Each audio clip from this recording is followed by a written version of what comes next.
Hindi raw naging malaya at patas ang halalan sa Pilipinas. Ito ang lumabas sa pinakahuling International Observers Mission Report sa 2025 Philippine midterm elections na isinagawa ng grupo ng International Poll Observers sa pag-oorganisa ng International Commission of Human Rights in the Philippines o ICHRP.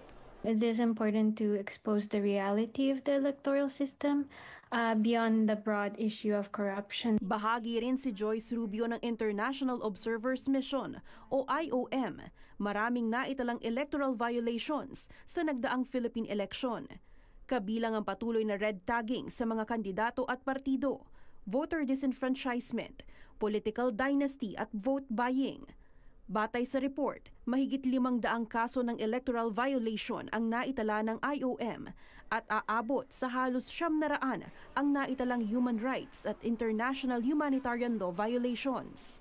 Particularly this year as well, funding of red tagging and disinformation against progressive candidates and progressive party lists.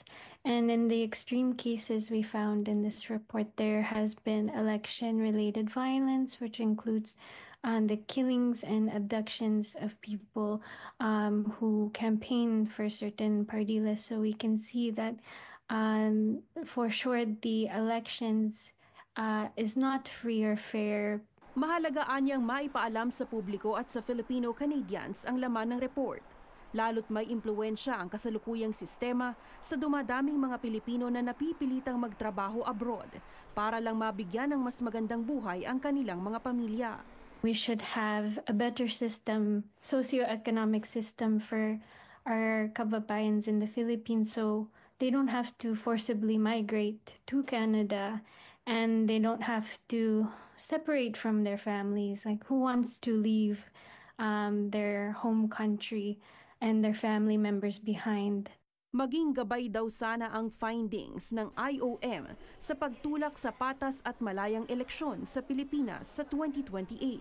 Don't just let the reports exist online, but to go out into our communities and talk about the findings, hold discussions about these findings, and also inquire about organizations within your local chapters of national democratic organizations. Umaasa ang ICHRP na sa pamamagitan ng mga inilabas na rekomendasyon batay sa IOM findings, maudyok ang United Nations sa mabusising pag-iimbestiga sa mga insidente ng human rights violation tuwing eleksyon sa Pilipinas.